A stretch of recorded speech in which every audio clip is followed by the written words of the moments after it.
Hello guys, मैं शुभम शर्मा। मेरे YouTube channel chemistry education hub में आप सभी का फिर से स्वागत करता हूं। जैसा कि अपन केमिकल काइनेटिक्स चैप्टर स्टार्ट किए हुए हैं, तो हमने जीरो ऑर्डर रिएक्शन तक कल के लेक्चर में पढ़ लिया था।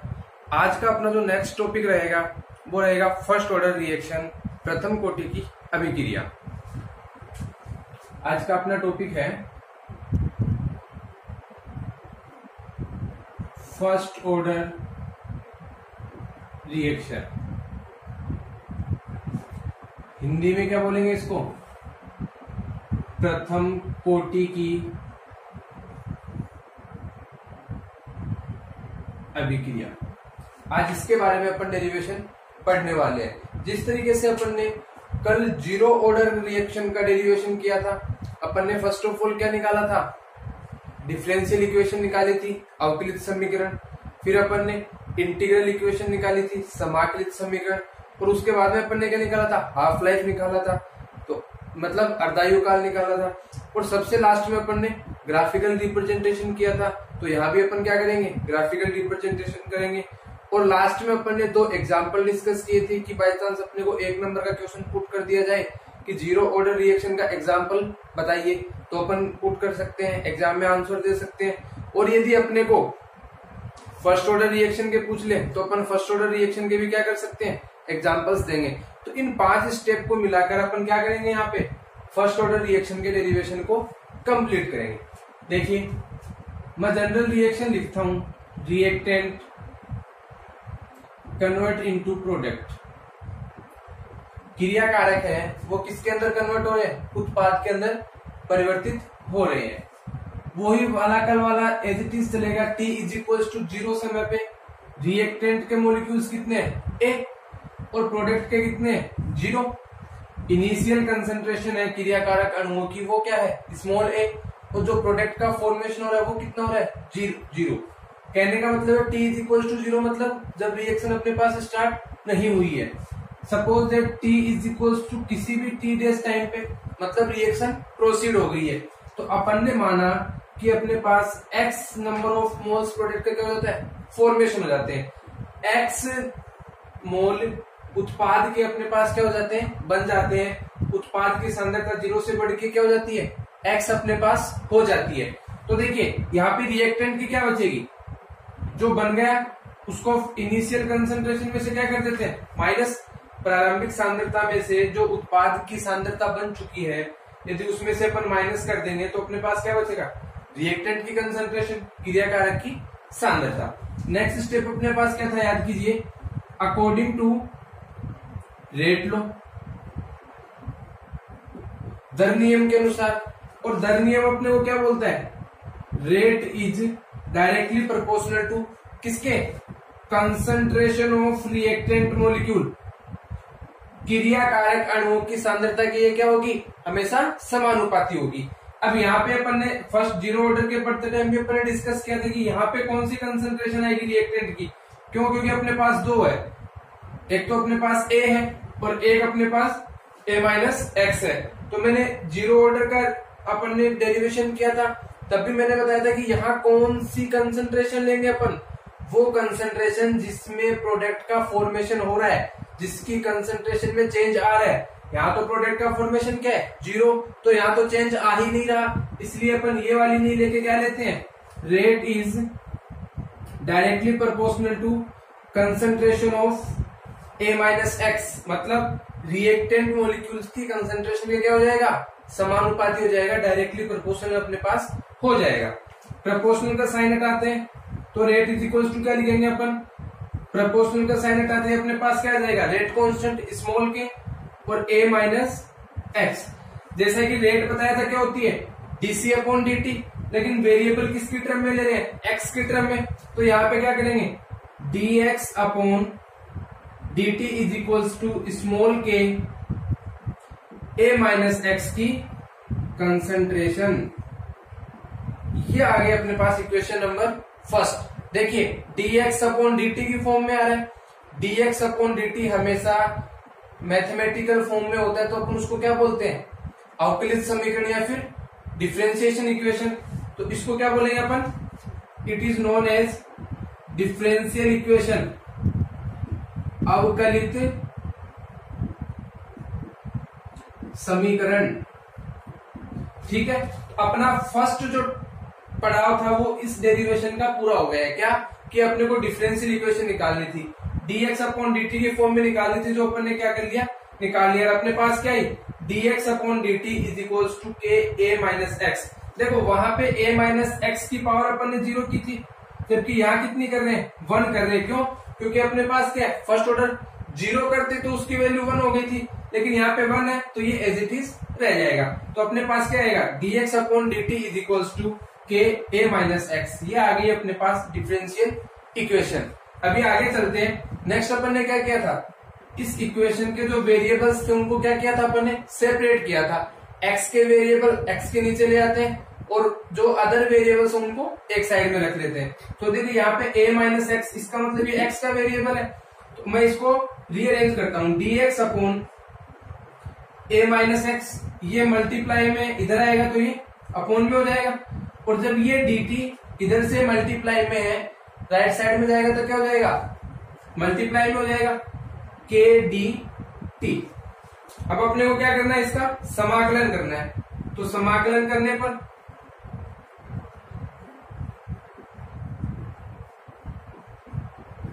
बाय इंटीग्रेशन, इंटीग्रेशन करते हैं तो देखिए अपने पास क्या आता है, dx upon a minus x is equals to k, क्या आ जाएगा, कांस्टेंट है तो बाहर आ जाएगा, और अपने पास क्या आ जाएगा, dt की फॉर्म आ जाएगी। ठीक है, अब देखिएगा इस इंटीग्रेशन को सोल्व करने के लिए अपने पास मैथमेटिकल फॉर्मूला है। मैथमेटिक्स के स्टूडेंट तो इजीली इसको सोल्व कर लेंगे, लेकिन मैं बायोलॉजी स्टूडेंट के लिए शॉर्ट ट्रिक बता रहा हूं। इसकी वो फॉर्मूला मैं यहाँ पे डिस्क्राइब कर रहा हूं। 1 upon x into D x का समाकलन, integration of 1 upon x into D x, इसका क्या करना है, अपने को इंटीग्रेशन करना है। तो इसका फॉर्मूला होता है ln x। ठीक है, और लास्ट में x का वापस क्या हो जाता है, डिफरेंशिएशन हो जाता है। तो देखिए यहाँ पे x की जगह क्या है, 1 अपॉन a माइनस एक्स और dx, तो ये लाइक दैट इसी की तरह है।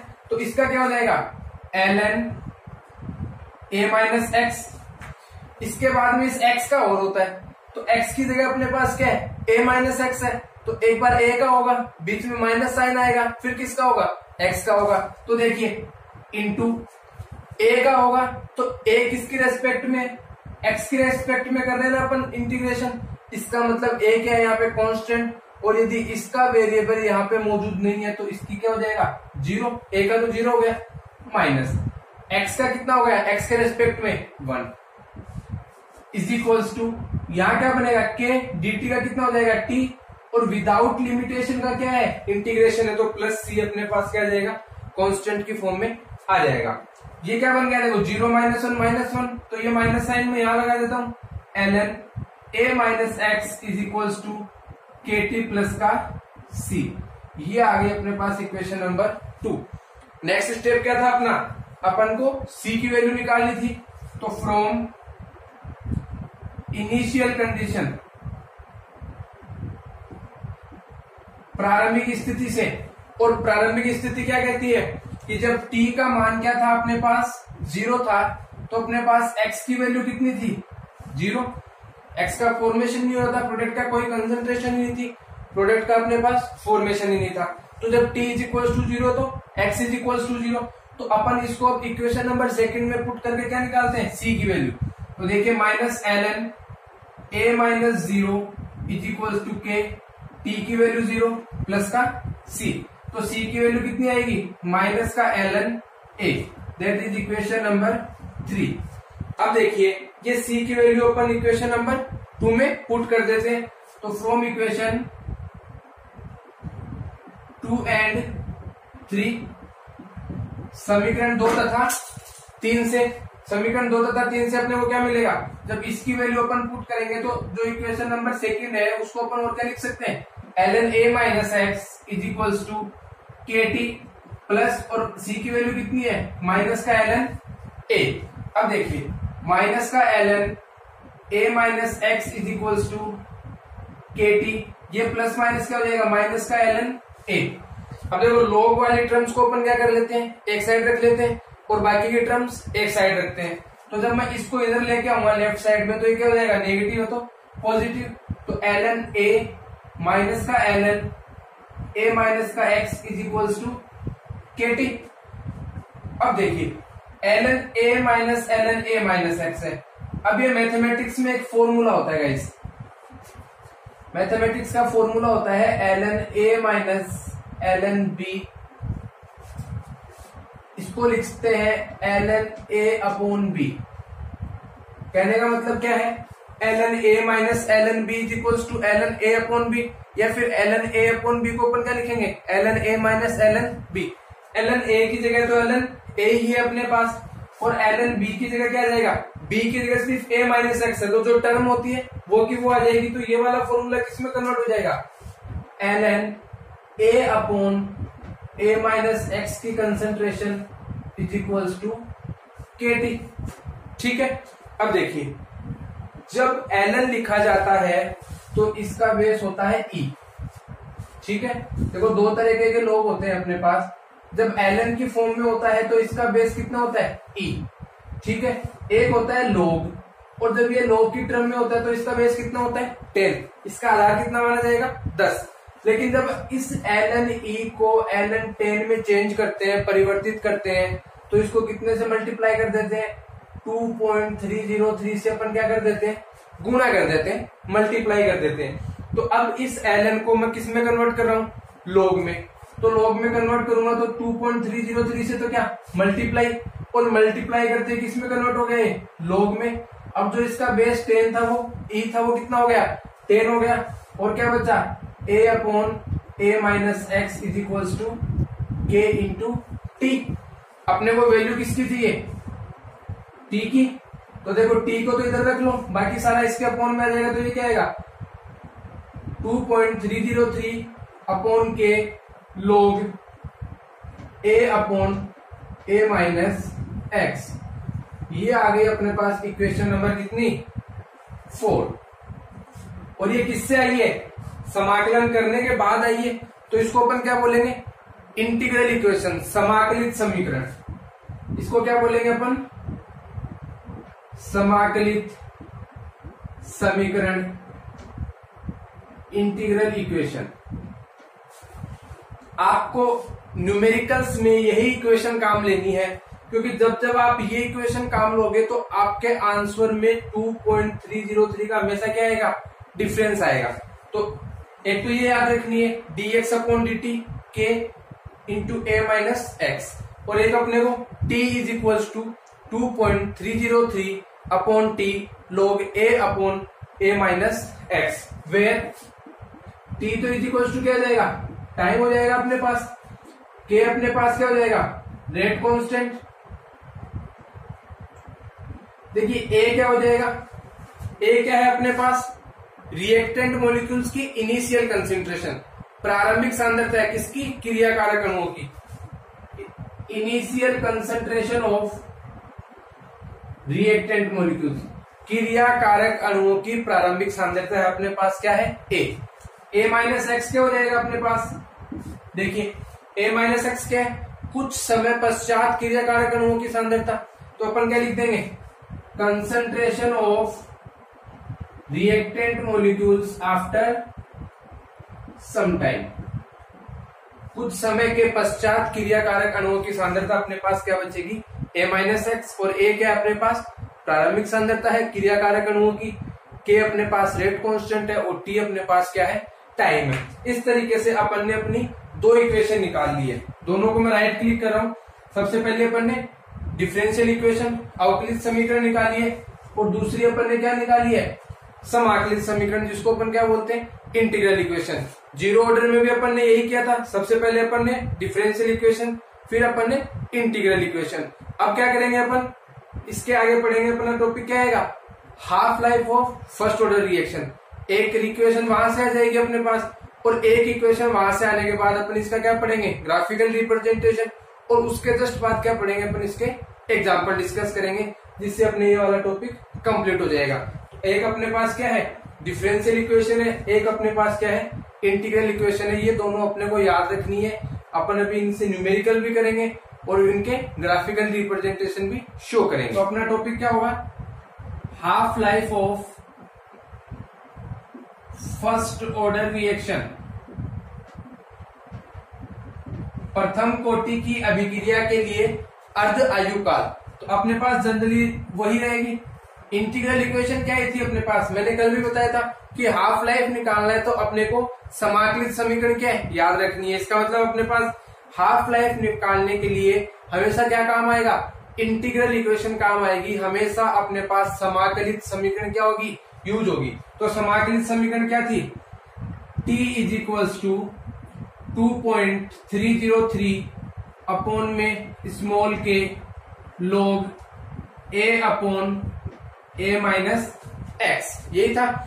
और हाफ लाइफ मतलब अर्ध आयु, 100 है तो 50, 20 है तो 10। इसका मतलब अपन क्या करेंगे, put t is equals to t half. t की जगह क्या लिख देंगे, टी हाफ की आधी रिएक्शन कंप्लीट हो चुकी है। आधे रिएक्टेंट मॉलिक्यूल किस में कन्वर्ट हो गए, प्रोडक्ट मॉलिक्यूल में, उत्पाद के रूप में कन्वर्ट हो गए।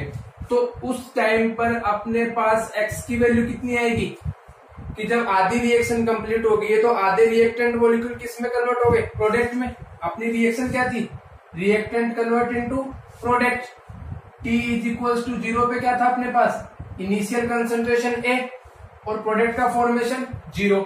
और t is equals to t days time पे क्या था, x प्रोडक्ट का फॉर्मेशन, और इधर क्या बच रहा था a माइनस एक्स।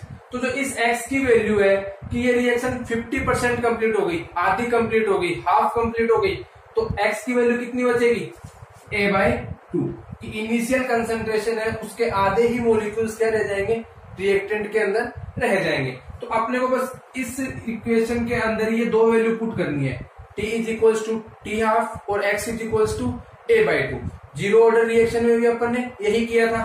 तो देखिए t is equals to t half रखने पर तो ये हो जाएगा इज इक्वल्स टू 2.303 अपॉन में स्मॉल के log a की जगह तो a ही आएगा और x की जगह क्या आ जाएगा a/2।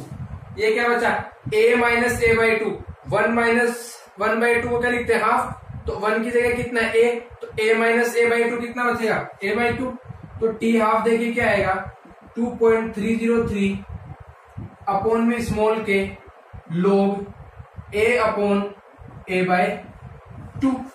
ये बचेगा अपने पास, a से a कैंसिल आउट और ये 2 ऊपर चला जाएगा। तो अपने पास इक्वेशन क्या बनेगी, t1/2 is equals to 2.303 upon में स्मॉल के और log 2 बन जाएगा।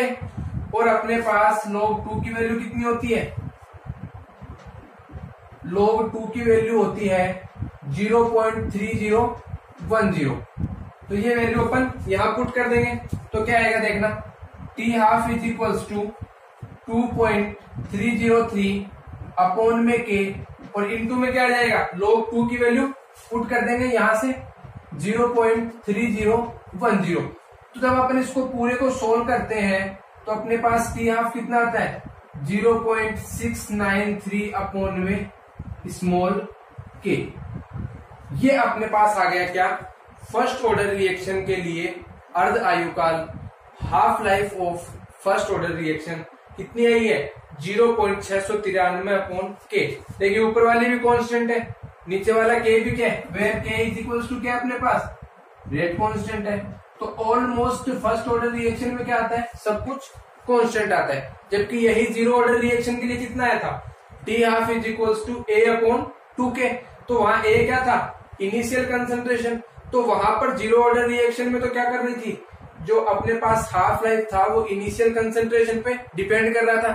लेकिन यहाँ पे ऐसा कुछ नहीं है, जो हाफ लाइफ आई है वो क्या आई है, इनिशियल कंसंट्रेशन या प्रोडक्ट की कंसंट्रेशन दोनों से क्या है, फ्री आई है। तो अपना मतलब, इसका मतलब एक चीज तो कंफर्म हो गया कि जो अपना इसका ग्राफ बनेगा वो हमेशा क्या बनेगा, कांस्टेंट बनेगा। क्योंकि ये डिपेंडेंट ही नहीं है, ना तो रिएक्टेंट की कंसंट्रेशन पे डिपेंड कर रही है और ना ही ये प्रोडक्ट की कंसंट्रेशन पे अपने पास डिपेंड कर रही है। तो इस तरीके से अपन ने क्या निकाला है, हाफ लाइफ निकाली है। ग्राफिकल रिप्रेजेंटेशन, ग्राफीय निरूपण। देखिए 3 इक्वेशन आई थी अपने पास जीरो ऑर्डर रिएक्शन के लिए भी, और यहां भी अपने पास कितनी आई है, 3 इक्वेशन आई है।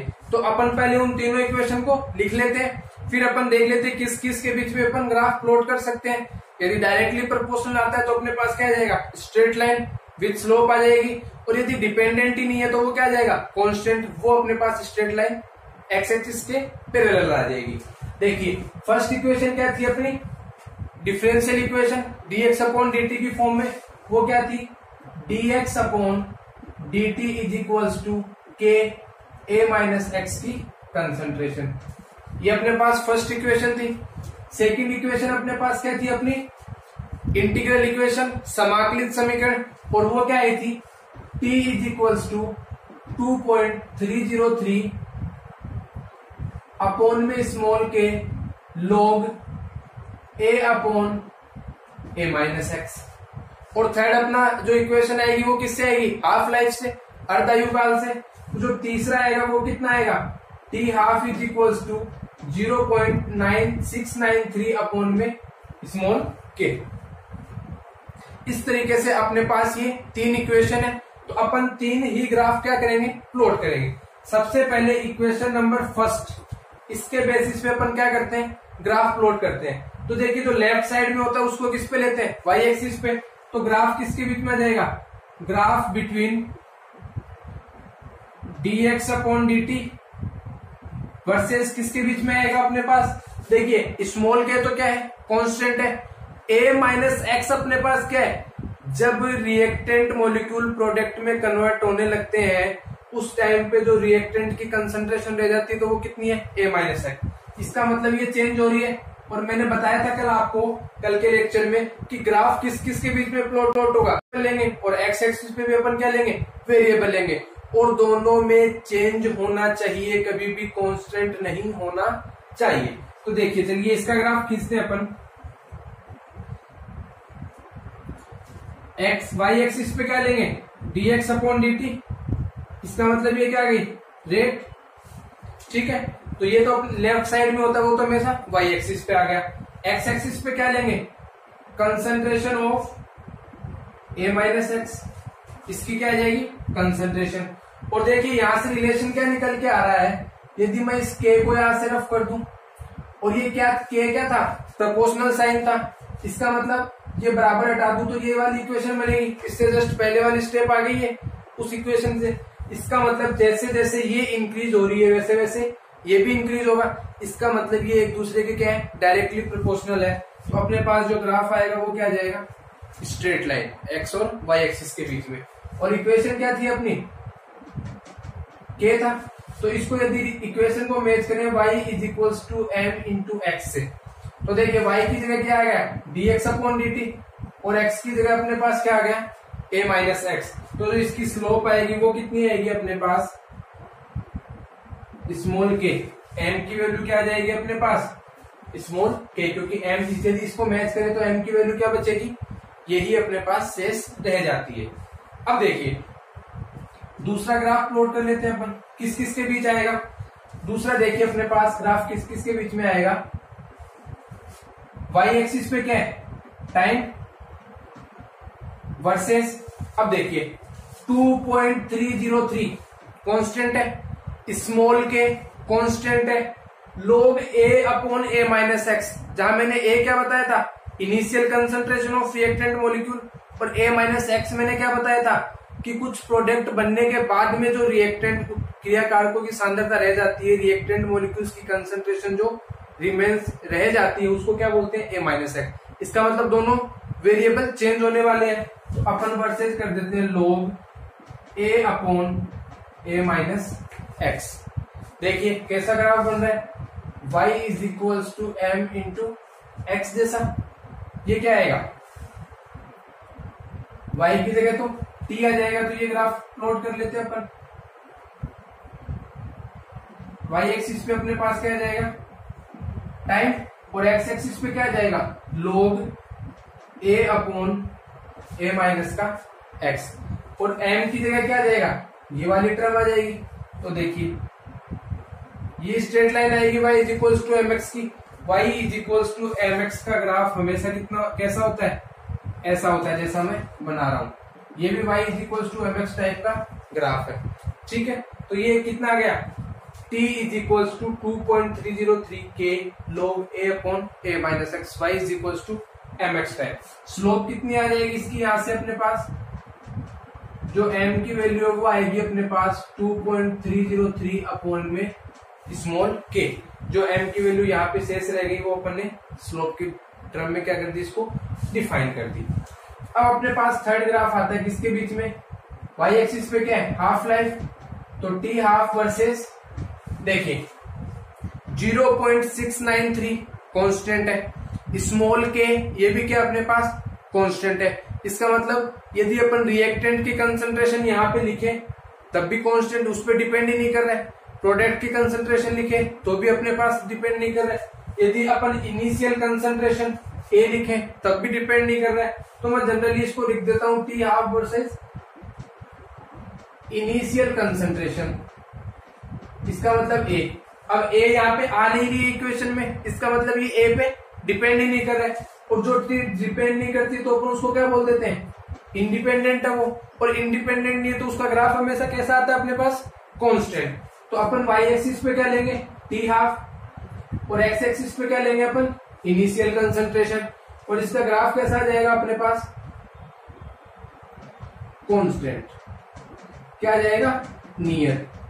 नियर क्यों आएगा, क्योंकि ये इसके ऊपर डिपेंड ही नहीं कर रहा है। जो टी हाफ है वो इनिशियल कंसंट्रेशन, या फिर ओब्लिक लगा के मैं क्या लिख सकता हूं, यदि मैं a माइनस एक्स का भी लिखूं तो इस पे भी ये डिपेंड नहीं कर रहा है। तो इसका मतलब ये क्या आएगा, हमेशा कांस्टेंट आएगा। इस तरीके से अपने तीनों graph between dx upon dt versus a minus X, time versus log a upon a minus x, और T half versus initial concentration a या फिर a माइनस एक्स, इसकी दोनों की कंसंट्रेशन ले सकते हैं। तो दोनों के साथ ही ये डिपेंड नहीं कर रहे, क्योंकि यहाँ पे इसकी थर्ड वाली इक्वेशन में कोई अपने पास वेरिएबल ही नहीं आ रहा है। यदि वेरिएबल नहीं आ रहा तो इसका मतलब वो इंडिपेंडेंट है, और यदि इंडिपेंडेंट है तो वो क्या आएगा, हमेशा कांस्टेंट आएगा। नियत ग्राफ हमेशा अपने को मिलेगा।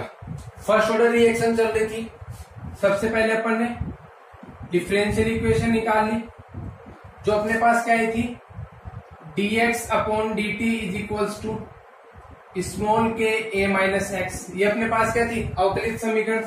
दूसरी अपन ने इंटीग्रल इक्वेशन, समाकलित समीकरण निकाली थी, वो क्या थी, t is equals to 2.303 upon में small k log a upon a minus x. और थर्ड अपन ने निकाली है क्या, हाफ लाइफ।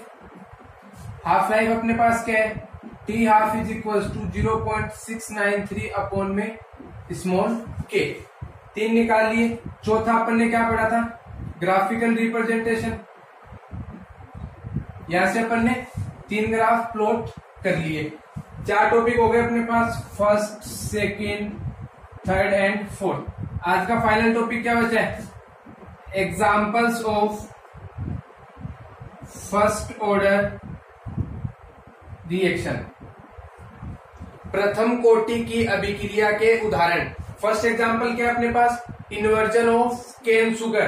केन शुगर का इन्वर्जन क्या है, फर्स्ट ऑर्डर रिएक्शन का एग्जांपल है। इसका मतलब यदि इसकी रिएक्शन लिखी जाए तो C12 H22O11 react with H2O, किसके साथ रिएक्शन करता है, वाटर के साथ रिएक्शन करता है, और किसके अंदर कन्वर्ट होता है, C6H12O6 प्लस C6H12O6 के 2 मॉलिक्यूल्स में कन्वर्ट हो जाता है। एक को बोलते हैं ग्लूकोज और एक को बोलते हैं फ्रक्टोज। ठीक है, एक मॉलिक्यूल्स का किसका बनता है, ग्लूकोज का, और एक किसका बनता है, फ्रक्टोज का। तो इसमें रिएक्टेंट की कंसंट्रेशन 2 है अपने पास, एक तो अपने पास केन शुगर है और एक अपने पास वाटर है। तो वाटर की कंसंट्रेशन पे डिपेंड ना करके सिर्फ किस पे करता है, केन शुगर की कंसंट्रेशन पे। इसलिए किसका एग्जांपल है, फर्स्ट ऑर्डर का।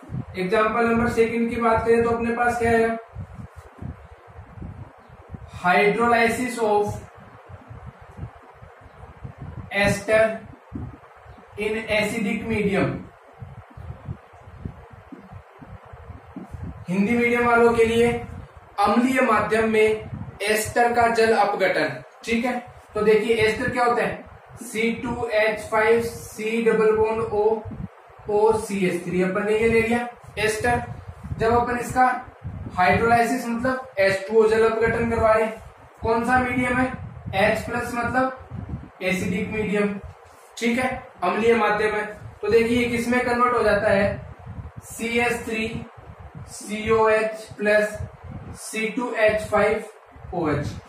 एक प्रोडक्ट बनता है अपने पास किसकी फॉर्म में, एसिड की फॉर्म में, और एक प्रोडक्ट बनता है अपने पास एल्कोहल की फॉर्म में। तो ये भी H2O की कंसंट्रेशन पे डिपेंड ना करके एसिडिक मीडियम में डायरेक्टली किसके प्रोपोर्शनल होता है, एस्टर की कंसंट्रेशन के।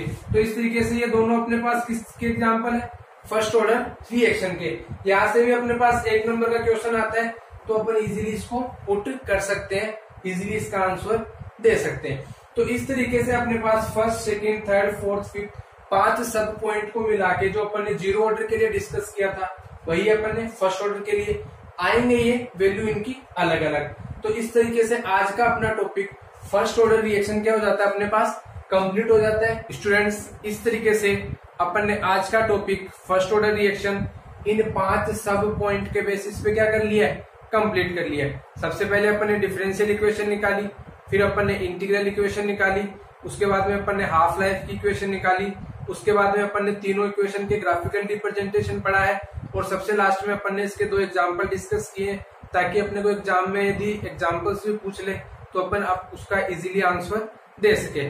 तो गाइज, यदि आपने चैनल को सब्सक्राइब नहीं किया तो माय चैनल केमिस्ट्री एजुकेशन आपको आप क्या कर दीजिए, सब्सक्राइब कर दीजिए, जिससे रोज नए नए अपलोड होने वाले वीडियो का आपको नोटिफिकेशन मिल सके और आप इजीली अपने चैप्टर को कंप्लीटली रीड कर सके और एग्जाम में अच्छा स्कोर कर सके। Thank you so much.